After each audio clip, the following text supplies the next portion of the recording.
Every month, the Bureau of Labor Statistics, they release a jobs report. The headline number is 303,000 new jobs were added last month, and the unemployment rate is at 3.8%. The biggest gains happened within healthcare, government, and construction jobs. This covers all the jobs in the United States, but if you take a closer look at the report, they specifically mention government jobs. The total amount of government jobs increased by 71,000 month over month. This was a lot higher than average. Typically, the government adds about 55,000 jobs every month, and you have to keep in mind, these are not solely federal government jobs. This also includes state government and local government. Also, the unemployment rate of government workers is still extremely low at 1.7%. This is compared to the 3.8% that the rest of the workforce is experiencing.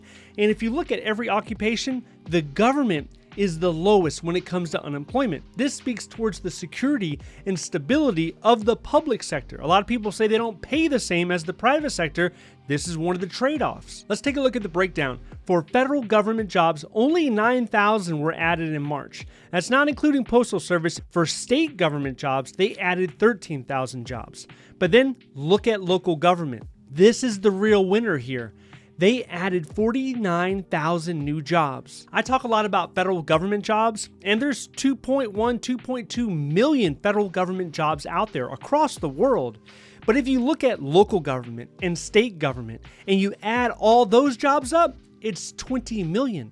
It's almost 10 times larger than the federal government. So if you're considering a government job, I wouldn't just limit yourself to federal. Look at local, look at state. Sometimes their compensation and benefits could even be better.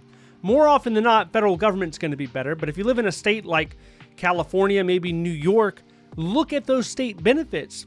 Look at the pay charts. What's their pension worth? I know people that work at local government jobs, they're able to get a pension quicker. They can be fully vested a lot faster, and the amounts could even be better. Ultimately, we're talking about you and your loved ones, your lifestyle. You have to go where the money and the benefits are the best. So these numbers overall, they look pretty good. You got really high numbers when it comes to government jobs. But if you look at USAJobs.gov, it paints a slightly different story. This is from 6 months ago in November 2023. We had over 13,000 open to the public jobs on USAJobs.gov. Today, we have 11,834 open jobs. That's almost 2,000 less jobs in just 6 months, just by looking on USAJobs.gov. Now let's look at the 100% remote work jobs. In November 2023, there were over 400 100% remote work jobs. Compare that with now, and there are only about 350 100% remote work jobs. So if you were a job seeker looking for federal government jobs on USAJobs.gov today, there would be a lot less opportunities than there were 6 months ago. And you also have to keep in mind this number, 9,000. 9,000 new jobs in March. Consider the hiring process. The hiring process takes between 4 and 6 months. So although we had 9,000 new federal employees in the month of March, when did they start applying? When were they referred? When did they go on their interview? These people could have started the process last year, last November, last December. Overall, this job report is pretty good. We've been adding jobs consistently over the past 39 months. This could seem like a good thing on the surface, but it's not something the Federal Reserve wants to hear. So if you want interest rates to come down eventually, job reports like this, it's not a good sign. That means if you're looking for a house, if you're trying to take a loan, it could be a while until we see favorable interest rates. I believe there's an interest rate cut anticipated sometime in the summer, but we'll have to see if that actually happens. Also in the news is a new anti-Schedule F regulations. The president revealed a new plan to protect federal government employees from Schedule F. And if you haven't been keeping up with the news lately, Schedule F was a category that came out under President Trump. And essentially, it was to make federal employees at-will employees.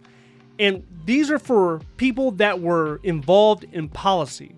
So if you had a policy-related job, then in theory, you could be put on the accepted service from the competitive service, and you could have some of your protections stripped away. Now, there was a huge confusion on what does it mean, policy-related jobs? There was no definition of that. What was that? So this new plan, this new regulation defines it. What it means is political appointees, not just SES, not just senior executive service people, but also Schedule C. So you can have a GS-13, GS-14 political appointee. That is what it's going to mean to have a policy-related job. The new regulation also states that it will prevent anyone moved involuntarily out of the competitive service, and it will retain their civil service protections. This new regulation should go in effect next month. And it makes sense for a lot of people to draw that distinction between a political appointee and your regular rank-and-file federal government employee.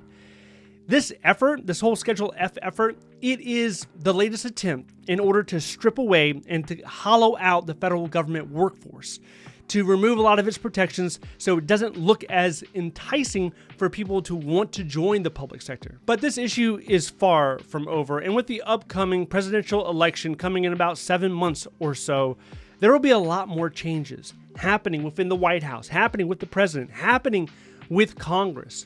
And we're going to have to wait and see what else will be unveiled, what else will be revealed between now and November. If you're still looking for a federal government job, there's some good news. 20,000 government jobs were announced and they should be coming soon. If you want to know exactly where these government jobs are at, what agencies, what location, what type of jobs, will you even be qualified for them?